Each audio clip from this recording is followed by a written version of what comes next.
Babasahin ko po ang Proverbs chapter 5, verses 3 to 5, bagamat isasaalang-alang po natin ang buong kabanata.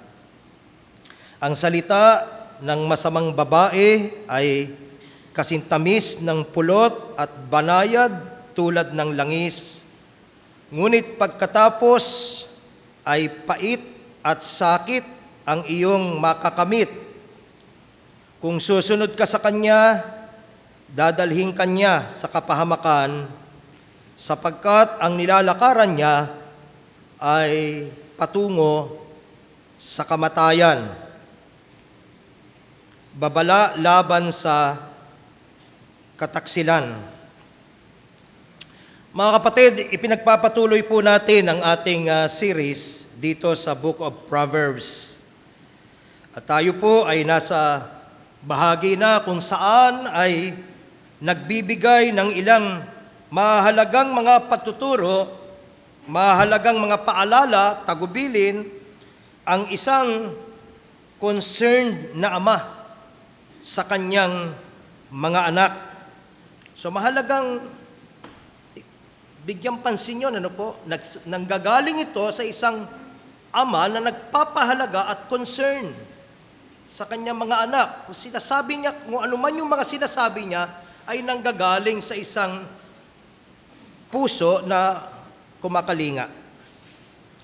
Now, inaakala ko pong lubang mahalaga ang pag-aaral na ito ngayong umaga, particularly sapagkat ang issue po o ang usapin tungkol sa pag-aasawa, yung usapin po tungkol sa paglaban sa tukso o temptation, at yung pong usapin tungkol sa problema ng unfaithfulness ay paksa po na alam nating realidad sa ating mga obserbasyon at karanasan, at madalas din pong matatagpuan sa maraming bahagi ng banal na kasulatan.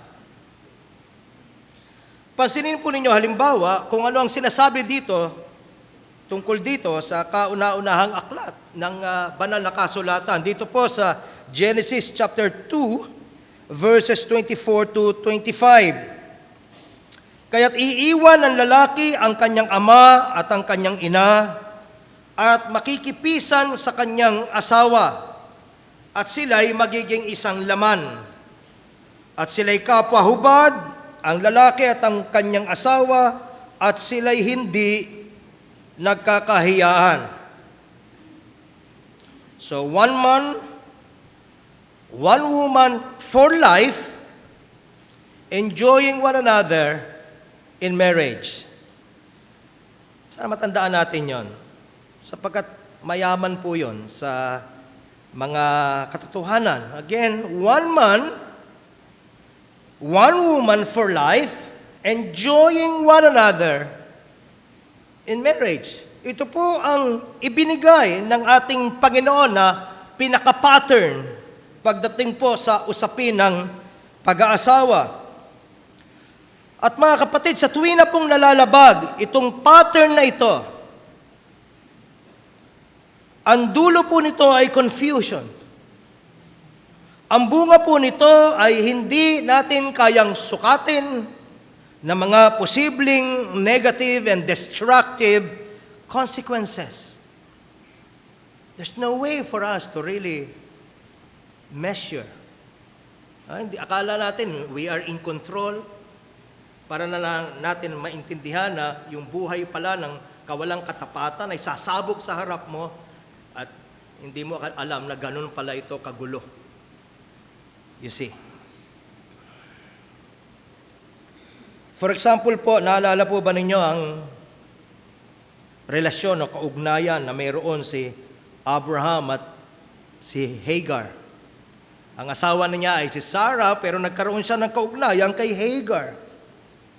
Now, nalalaman po natin na nagdulot ng kaguluhan sa kanyang tahanan po itong relasyon na ito, at maging sa susunod pang saling lahi hanggang sa panahon natin. yung kasalanang nagawa ni Abraham at ni Hagar hanggang ngayon kung bakit magulo sa Middle East ay in so many ways dahil po sa isang pagkakamali na yan. Nariyan din po si Haring David at ang malungkot na consequences or repercussion ng kanyang pakikiapid, ng kanyang paglilihim at ng kanyang kataksilan. Di na natin kinakailangang mahaba pang at detalyado pang i-discuss ito sapagkat palagay ko po ay nalalaman na nating lahat ang nangyari dito sa kwento ni David. Sa madalas sabi po, mga kapatid, hindi maaaring walang malungkot na konsekwensya ang kataksilan. Kaya nga pa, doon po sa Book of Exodus, kung saan po mababasa ang 10 utos, ano po ang ikapito dito? Huwag kang mangangalon niya. Now, pagdating naman po dito sa New Testament, hindi pa rin po nagbabago ang emphasis sa bagay na yan. Mababasa natin halimbawa na nang kinompronta ng mga Pharisees ang ating Panginoong Jesucristo at tinanong siya tungkol sa pananaw niya sa usapin ng paghihiwalay. Now, matatandaan ninyo na pinadali na po ng mga Jewish religious leader ang paraan ng paghihiwalay. Kahit anong dahilan ay pwedeng maging rason para po mag-file ng divorce during that time. Pero sa halip po na sundan na lamang ng ating Panginoon ang nakaugaliang ito, ano pong ginawa ng Panginoong Jesucristo? Binalikan po niya ang original pattern ng marriage na una na nating nabasa kanina sa Genesis. Ganito po ang paglilinaw ng ating Panginoon. Iiwan ng lalaki, doon po sa Matthew 19:5 and 6, iiwan ng lalaki ang kanyang ama at ina at makikisama sa kanyang asawa at ang dalawa ay magiging isang laman. Kaya nga hindi na sila dalawa, kundi isang laman. Ang pinapagsama nga ng Diyos ay huwag papaghiwalayin ng tao. At maging sa mga sulat po ng mga alagad, makikita natin na halos lahat sila ay mayroong masasabi tungkol sa usaping ito ng pag-aasawa, ng temptasyon at ng kataksilan. Halimbawa, ano po ang mahigpit po na tagubilin ni Paul tungkol sa relasyon ng mag-asawa doon sa Corinto? 1 Corinthians 7:4 and 5, ang babae ay walang kapangyarihan sa kanyang sariling katawan, kundi ang asawa, at gayon din naman ang lalaki ay walang kapangyarihan sa kanyang sariling katawan, kundi ang asawa. Huwag magpigil ang isa't isa. Huwag gawing excuse yung anak. Sometimes, aalagaan ko pa yung anak. Tutulungan ko pa sa homework ang anak. So sometimes, nagkikreate tuloy ng parang pagkayamot normally ang asawang lalaki sa mga anak. Dahil sila ang tila baga nagsisilbing problema. So klaro po ang paalala sa atin dito. Muli, ang babae walang kapangyarihan sa kanyang sariling katawan, kundi ang asawa, at gayon din naman ang lalaki ay walang kapangyarihan sa kanyang sariling katawan, kundi ang asawa. Huwag magpigil ang isa't isa, malibang kung pagkasunduan sa ilang panahon, upang kayo'y mamalagi sa pananalangin at muling kayo'y magsama. Baka kayo'y tuksohin ni Satanas dahil sa inyong kawalan ng pagpipigil.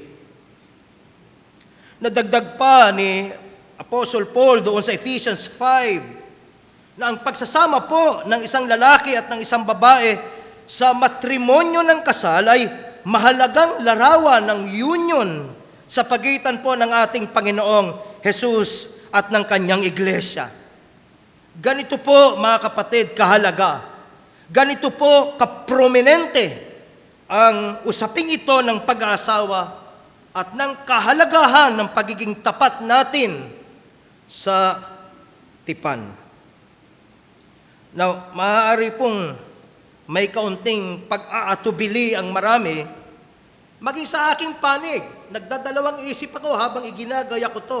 Ito ba ay sermon na para sa lahat? Sapagkat ito pong usaping ito ay maselang paksa, pero kailangan. Kailangan pag-usapan, kailangan pag-aralan, kailangan ituro sa ating mga anak. Yan po mismo ang ginawa ng mga ngaral sa kanyang mga tagubilin dito, hindi po ba? Kaya sundan natin ang kanyang halimbawa. Mga ama, meron po kayong mahalagang tungkulin, lalo na kung ang anak ninyo'y lalaki, na sila'y maagang aralan, na kung sila'y magmamahal, maglalamahal lamang sila sa isa, magtatapat lamang sila sa isa, na sila ang may responsibilidad na suportahan ang kanilang pamilya. Mga babae, tungkulan ninyo na paalalahanan ng inyong mga anak na babae na maging mindful sa mga pangangailangan ng kanilang asawang lalaki, and so on and so forth. Na maaari po nating hatiin sa tatlo ang kabanatang ito. Una, mula po sa verses 1 to 6, makikita po natin dito na ine-expose ng mga ngaral ang kabulukan, ine-expose ng mga ngaral ang baho na nasa ilalim o nasa likod ng mapang-akit na kagandahan at mga pananalita ng isang babaeng masama, na isang babaeng mapakiapid. Pangalawa, mula naman po sa verse 7 hanggang 14, makikita natin na nagbibigay po dito ang mga ngaral ng babala. Babala na maaaring, sa maaaring masamang kapalit o sa maaaring masamang kahihinatnan ng kataksilan. At pangatlo at panghuli, mula verses 15 to 13, makikita naman natin dito na binigyan diin ng mga ngaral ang ligayang dala naman ng isang tapat na pagsasama. So atin po muli, minsan pa ito himay-himayin. Una, bulok ang nasa likod ng mapang-akit na babae. Balikan natin ang Proverbs chapter 5. This time let us read verses 1 to 6. Anak, pakinggan mong mabuti ang mga sasabihin ko na may karunungan. Listen and listen very well. Young people, listen and listen very well. Upang malaman mo ang pagpapasya ng tama at matututo ka ring magsalita ng may karunungan. Sapagkat pagkaraan mo, ikaw naman yung magtuturo sa iba eh. So ano ituturo mo kung ikaw mismo ay hindi natuto? Verse 3, ang salita ng masamang babae ay kasintamis ng pulot at banayad tulad ng langis. Ngunit pagkatapos ay pait at sakit ang iyong makakamit. Kung susunod ka sa kanya, dadalhin kanya sa kapahamakan, sapagkat ang nilalakaran niya ay patungo sa kamatayan. Hindi niya pinapansin ang daan na patungo sa buhay.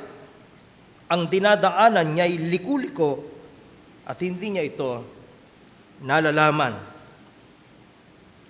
Mula po sa ating mga binasa, klaro na sadya pong mapanukso ang anumang kasalanang sexual. Nakikita nating malinaw na ipinapahiwatig yan dito sa verse 3. Ang salita ng masamang babae ay kasintamis ng pulot at kasing banayad tulad ng langis. Na matatandaan po natin na ang pulot at ang langis ay pawang kumakatawan sa kaligayahan. Kumakatawan po ito sa kaaliwan sa Biblia. Kadalasan pag binabanggit yung pulot at tamis o langis, ito po ay nagsisignify ng celebration,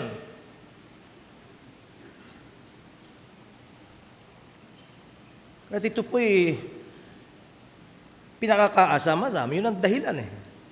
Kung ito pala kaligayahan, talagang ito'y aasamin. Aasamin yung kaaliwan na siyang umaakit sa isang tinutukso na magmatulin tungo sa paggawa ng kasalanan. Pero gaya na rin po ng sinabi ng isang commentator, and I quote, "Honey is sweet, but the bee stings."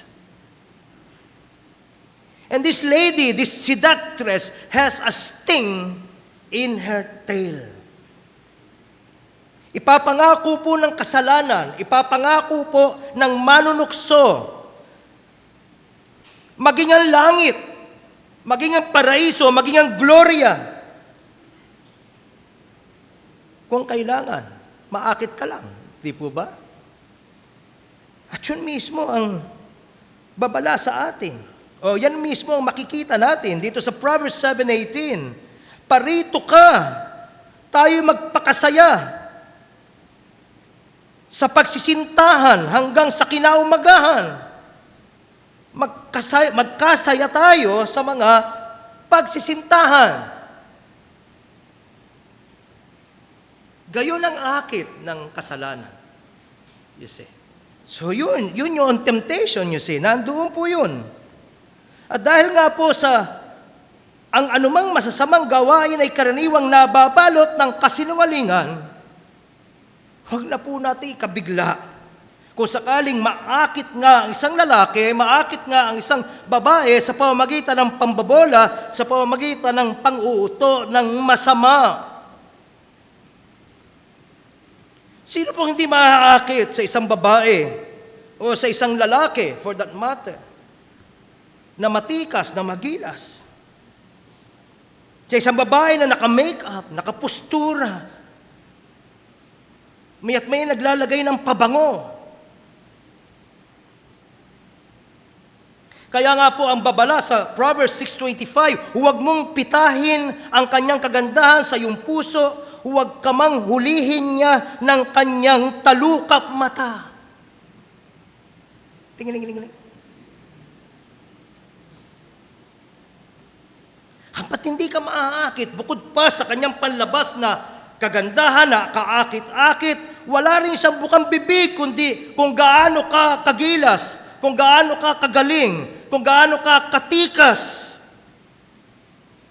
Sabayan pa ng marahil ay may katagalan na rin buhat ng huli mo itong narinig mismo mula sa bibig ng iyong sariling asawa. Reminder po yon, mga kapatid. Paalala po yon. When was the last time that you have complimented, sincerely complimented, honestly complimented your spouse? Kailan?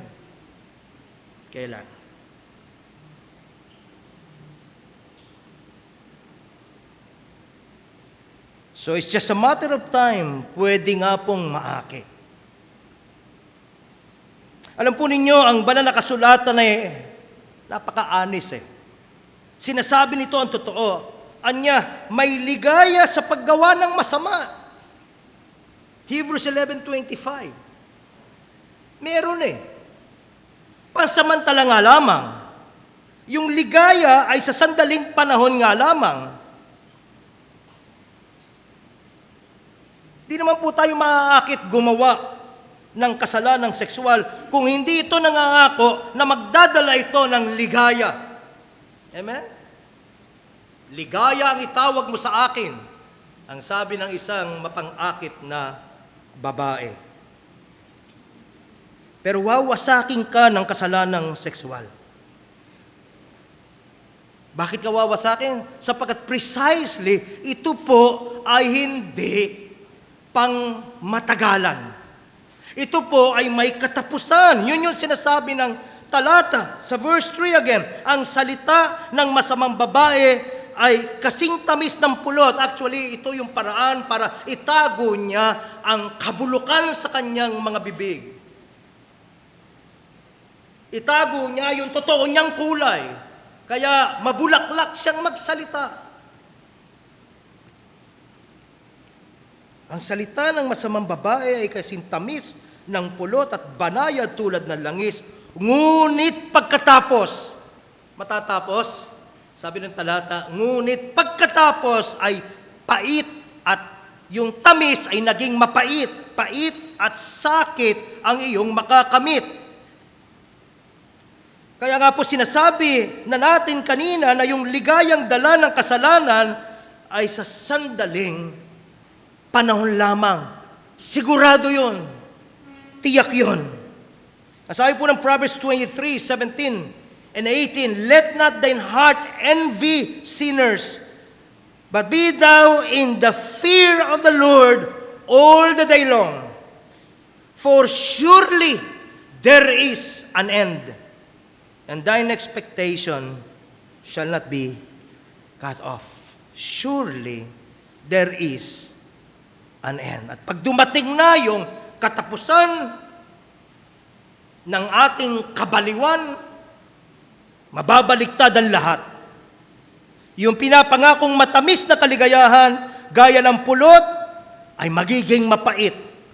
Wawasakin ka ng kasalanang sexual sapagkat ang kawakasan nito'y kapahamakan at kamatayan. And the same warning should be heard by our young people. You see, kung maaakit ka sa mga kakandahang napapanood mo sa social media at sa mga lugar na hindi mo dapat pinupuntahan sa social media, palagi mong gagawing standard yun pagdating sa iyong sariling sinisinta.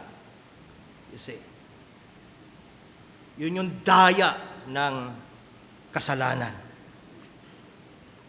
Kaya dito po sa verse 5, ganito ang paalala sa atin. Kung susunod ka sa Kanya, dadalhin ka niya sa kapahamakan sapagkat ang nilalakaran niya ay patungo sa kamatayan. Hindi niya pinapansin ang daan patungo sa buhay. Ang dinadaanan niya ay liku-liko at hindi niya ito nalalaman. Mga kapatid, mahirap pong samahan ng taong naliligaw. Ang daay hindi niya nalalaman. At mahirap din pong samahan ang babae o ang lalaking mapang-akit.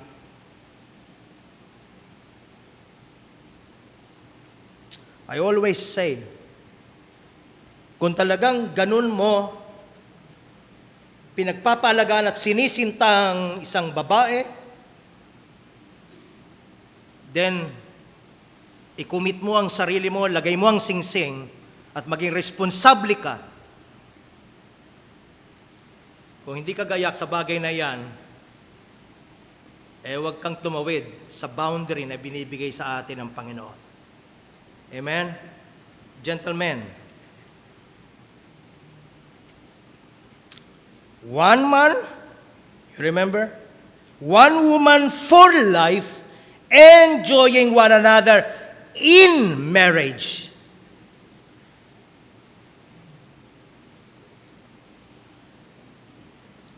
Wala akong nakikilalang tao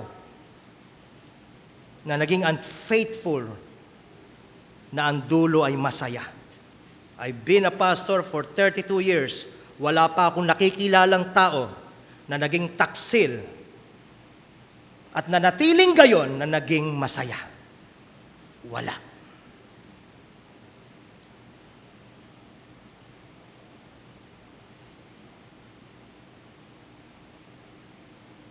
Mahirap pong samahan yung tao na nagsasabi, don't follow me, I'm lost.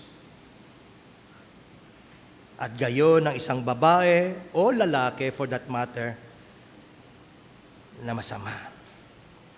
And as Christians, we should know better.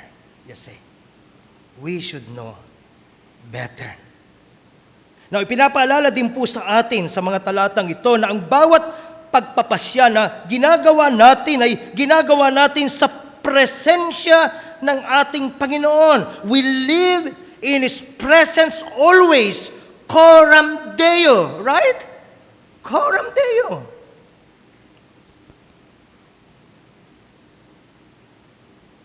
Ano sabi sa verse 21? Sapagkat nakikita ng Panginoon ang lahat ng iyong ginagawa, saan ka man naroroon, tinitignan kanya.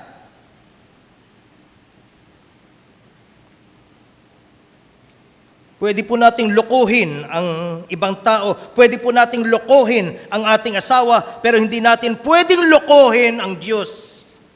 Nalalaman niya, hindi lamang ang ating mga gawa, kundi maging ang atin mismong pag-iisip.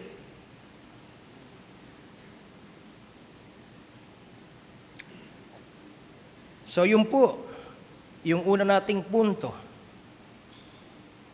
Kabulukan na nasa likod ng mapang-akit na babae. Pangalawa, meron pong mga babala na ibinigay tungkol sa masamang dulot ng kataksilan. Basahin po natin ang verses 7 to 14. Kaya mga anak, pakinggan ninyo ako at sundin. Lumayo kayo sa babaeng masama, ni huwag lumapit sa kanyang bahay, dahil baka masira ang iyong dangal at mapunta sa iba, at mamatay kayo sa kamay ng mga taong walang awa. At ang lahat ng kayamanan ninyo at ang inyong mga pinagpaguran ay mapupunta sa iba, sa mga taong hindi ninyo kilala. Saka kayo mananangis kapag malapit na kayong mamatay, kapag butot balat na lamang at wala ng lakas. Saka ninyo sasabihin, sayang, hindi ko kasi pinansin ang mga pagtutuwid sa akin, nagmatigas ako at sinunod ang gusto ko. Hindi ako nakinig sa aking mga guro. Kaya ngayon narito ako sa gitna ng kapahamakan at sa gitna ng kahihiyan. Dito, mga kapatid, malinaw po ang payo. Magpakalayo-layo ka sa tukso. Huwag mong ilagay, huwag mong iumang ang ulo mo sa pinakabunganga ng buwaya. May eng-eng yung tao na mag-iisip. Pagkaramong iumang ang ulo mo sa bunganga ng buwaya, ligtas kang makalalabas mula doon. Huwag kang magsindi ng apoy kung malapit ka sa gasolina. Kilala mo, higit kanino pa man, ang iyong sarili. Nalalaman mo ang iyong mga kahinaan. Iwasan mo na. Iwasan mo na na malagay ka pa sa situation na pinaka-vulnerable ka. Yung situation na hindi mo na kayang humindi sa temptation. Hindi po tayo pwedeng maglaro ng apoy at aasahang hindi tayo mapapasok. Isa lang po ang malinaw na tagubilin upang hindi tayo mahulog sa tukso. Flee fornication. Flee sexual immorality. Takbo. Bilis. Takbo. Palayo. Bakit? Dahil hindi mo pwedeng sabihin may control ka sa iyong sarili. Marahil ang ilan sa inyo ay nalalaman ang nangyari kay Steve Lawson, isang kilalang itinerant speaker sa maraming mga conferences. And yet, kagaya na rin ang nabalitaan ng marami, siya'y nahulog sa isang napakalungkot na pagkakasala. At maraming mga Filipino pastors for that matter, ang parang nadurog ang puso sapagkat tinitingala nila ang isang kagaya ni Steve Lawson. Dalawang bagay po, yung nakikita nating sarili kong observation, at observation din naman ng marami, na naging failure ng isang kagaya ni Steve Lawson. Unang-una, he did not and does not, I believe, he does not belong to a particular church. That's one. Anong halaga nun? If he does not belong to a particular church, madalas siyang nagsasalita sa maraming simbahan, pero wala siyang sarili niyang kinabibilangang simbahan. Ano po ang panganib nun? Well, there's no one there to admonish him. There's no one there to remind him. No one there to encourage him. Ganon kahalaga ang simbahan. We're supposed to remind one another, encourage one another, admonish one another. Kapatid, yan ang halaga ng discipleship groups. Kapatid, lumalayo ka. Kapatid, nakita kita, parang hindi tama yung direksyon na pinupuntahan mo. Kailangan natin yun. You see, isa ang napansin ko, madalas, kapag isang tao ay palayo na ng palayo sa simbahan, palayo na rin siya ng palayo sa Diyos, sa kaugnayan niya sa Diyos, at palapit naman siya ng palapit sa paggawa ng sarili niyang kagustuhan at pabagsak sa kasalanan. Look around, mga kapatid. Pansinin ninyo. Yung mga wala na dito o yung mga nawawala na, madalas, hindi mas malapit sa Panginoon, kundi malayo. Ganon kahalaga ang simbahan. Pangalawang dahilan ng pagbagsak ni Steve Lawson, he normally traveled alone. Hindi niya kasama ang kanyang asawa. I like what Pastor June Gonzalez said. Kung ini-invite ako sa isang lugar, because madalas siyang naaanyayan, hindi lamang dito sa Pilipinas, kundi maging sa ibayong dagat upang magsalita. Pero isa lang ang kondisyon ko. Kung hindi ko kasama ang aking asawa, no ang sagot ko. Buti nila kasama ko si Ma'am Tess nung sinasabi niya yon, amen? Pero mabuti at matalinong pa siya yon. You see.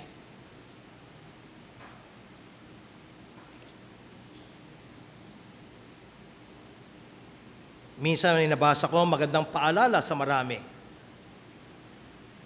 If you're texting someone you know your partner wouldn't be okay with, that's cheating.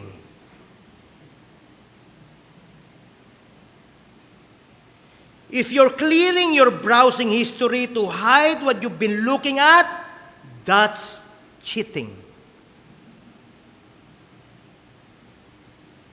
If you're entertaining someone else, giving them attention that should only go to your partner, that's cheating. If you're adding random people on social media because they look attractive, that's cheating.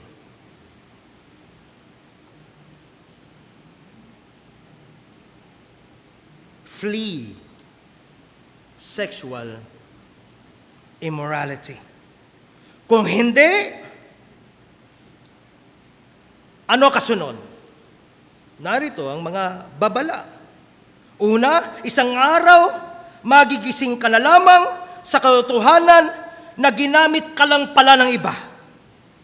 Sa dulo, iiwanan ka rin palang nag-iisa, nasimot, na mga taong hindi mo naman talaga kaano-ano. Mga taong hindi naman talaga tunay na nagpapahalaga at nagmamahal sa iyo. Yan yung sinasabi ng verses 9 to 10. Kamakailan lamang, I saw an interview with, what's his name? Lim, the basketball player. Hiwalay na sila ng kanyang asawa, pero ng mga panahon na siya ay imbalido na, sino pa rin, kahit hiwalay na sila, sino pa rin yung matyaga, yung wala nang pakinabang siya. Pabigat na lang siya. Sino pa rin yung matyaga na nag-alaga sa kanya? Yung mga talagang kumakalinga sa kanya. Yung kanyang asawa na kanyang hiniwalayan, I don't know the details, I'm just giving you an illustration, at yung kanyang anak. My. Baka ang winawalan mo ng halaga ay yung mga talagang kumakalinga sa iyo. Think about that. Dahil ikaw ay halinang-halina sa isang nililigaw ka lang pala. Pangalawa, isang araw, kung hindi ka makikinig, isang araw, magigising ka na lamang na inuusik ka ng iyong konsyensya. Luluha ka, mapagtatanto mo na nagpakalayo-layo ka na pala sa daang matuwid, sa daang payapa, sa daang kaaya-aya, sa mata ng Panginoon. Yan ang sinasabi ng verses 11 to 13. At again, sapagkat ako'y pastor na ng matagal-tagal, nakita ko na yan eh. Kaya lagi ako nagbababala. Huwag mong kalilimutan ang Panginoon. Huwag mong kalilimutan ang kaugnayan mo sa Panginoon. Huwag mong kalilimutan ang kaugnayan mo sa mga kapatid dahil babagsak ka. Tinitiyak ko na babagsak ka. Malungkot ang dulo mo sapagkat ang salita ng Diyos ay hindi kailanman nagkamali at nagsinungaling. Mga magulang, kung ang mga anak natin palayo sa Panginoon, kung minamahal natin sila, hindi okay yan. Nasaan sila? Nasaan sila? Kung hindi tayo makikinig, ang dulo nito ay hindi lamang kabiguan, kundi kahihiyan. Yan ang sabi ng verse 14. Huwag na po nating hintayin, mga kapatid, na dumating pa tayo sa ganoong kalagayan. And for our third point, may ligaya pong dala ang tapat na pagsasama. Basahin po natin ang verses 15 to 23. Dapat sa asawa mo lang ikaw sumiping. Kumbaga sa tubig, doon ka lang sa sarili mong balon kumuha ng iyong iinumin. Dahil baka magtaksil din sa iyo ang iyong asawa. Dapat ang mag-asawa ay para lamang sa isa't isa at huwag makihati sa iba. Maging magaligaya ka sa iyong asawa na napangasawa mo noong iyong kabataan. Maganda siya, kaakit-akit gaya ng usa. Sana'y lagi kang lumigaya sa kanyang dibdib at maakit sa kanyang pag-ibig. Anak, huwag kang paakit sa malaswang babae o hipuin man ang kanyang dibdib, sapagkat nakikita ng Panginoon ang lahat ng iyong ginagawa. Saan ka man naroroon, tinitignan kanya. Ang masamang babae, ang masamang tao ay bihag ng kanyang kasamaan para itong bitag na huhuli sa kanya. Maliligaw siya dahil sa kanyang kamangmangan, mamamatay dahil ayaw niyang itinutuwid. Naalala ko lamang, ibalik ko rin, kaya nandoon yung panganib ng malayo ka sa iyong asawa eh. Kasi sapagkat kung nasa ibang lugar ka, parang ang diwa, I can do anything, wala namang makakita sa akin. Madagdag ko lang. Mga kapatid, dapat po hindi natin mamintis yung pagbibigay diin at pagpapahalaga po ng banal na kasulatan sa sexual intimacy sa pagitan ng mag-asawa. Sinabi nga po ni Derek Kidner, and I quote, "It is highly important to see sexual delight in marriage as God-given. And history confirms that when marriage is chiefly viewed as a business arrangement, not only is God's bounty misunderstood, but human passion seeks other outlets." End of quote. As human beings, we are also sexual beings. Huwag po nating kalilimutan niya. So malinaw po ang pagtuturo ng Biblia. Verse 18, maging maligaya ka sa iyong asawa na napangasawa mo nung iyong kabataan. Hindi po sinabi dito na maging maligaya ka lamang dahil bata ang iyong asawa. Dapat po, taglay pa rin natin, nararamdaman pa rin natin, ipinapakita pa rin natin ang ating kagalakan, kasiyahan, kahit na ang asawa natin ay hindi na bata. May edad na. Sapagkat ang sinasabi po ng mga ngaral dito na dapat nating gawin ay ang maging maligaya sa ating asawa na ibinigay sa atin ng Panginoon noong kabataan natin. Amen? Now, of course, relative naman yun.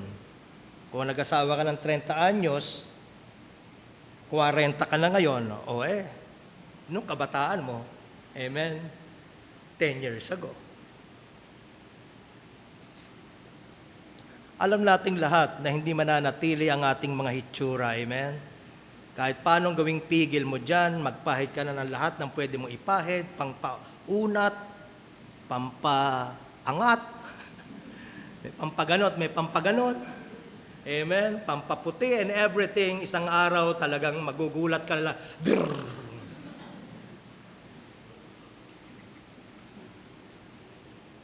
nawa yung pagtingin hindi pa rin nagbabago. And the same is true with the ladies, you see. Kahit malaki na ang tiyan ng inyong asawa at wala ng buhok, mahalin mo pa rin siya, kung sino siya. Amen? Well, brothers and sisters, muli po nawa tayong mapaalalahanan na dapat nating luwalatiin ang ating Panginoon maging sa ating katawan. Mamuhay tayo na nagdadala ng kaluwalhatian at karangalan sa Kanyang pangalan. 1 Corinthians 6, verse 19, O hindi ba ganinyo nalalaman na ang inyong katawan ay templo ng Espiritu Santo na nasa inyo, na tinanggap ninyo sa Diyos, at hindi kayo sa inyong sarili, sapagkat kayo'y binili ng halaga. Luwalhatiin nga ninyo ang inyong katawan o ang inyong katawan o ng inyong katawan ng Diyos. Mga kababaihan, kung gustong lapastanganin ang inyong kasintahan, kayo, and that doesn't mean, yung worst that you can think of, yung samantalahin ka lang niya. Dapat kasi lahat nangyayari lang, again, within the bounds of marriage. Then hindi siya karapat-dapat. Wala siyang control sa kanyang sarili. You see. At kung wala siyang control sa kanyang sarili, pagdating sa iyo, pag kayo mag-asawa na, wala rin siyang control pagdating sa iba. Amen? Amen? Ang hina ng amen. Mura pa sa mga kababaihan ng galing. Oh, my.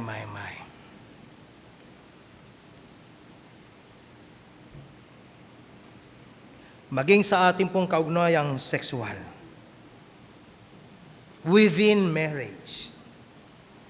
Nawa po patuloy nakakitaan tayo ng kasiyahan, kakontentuhan, pero dapat din po mindful tayo na maging doon, magdala tayo ng kaluwalhatian sa ating Panginoon.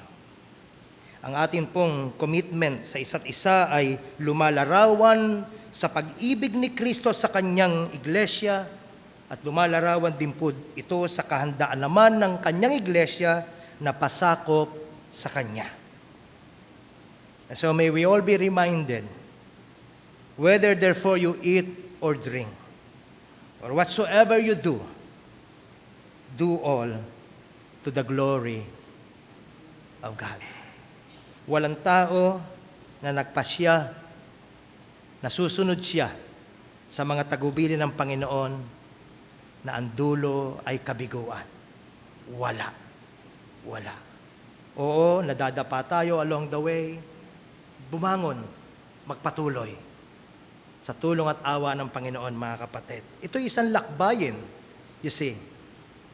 Kayo ng iyong asawa, kayo ng inyong kasintahan, ay merong malinaw na unawaan, matatagpos natin ito sa tulong at awa ng ating Panginoon.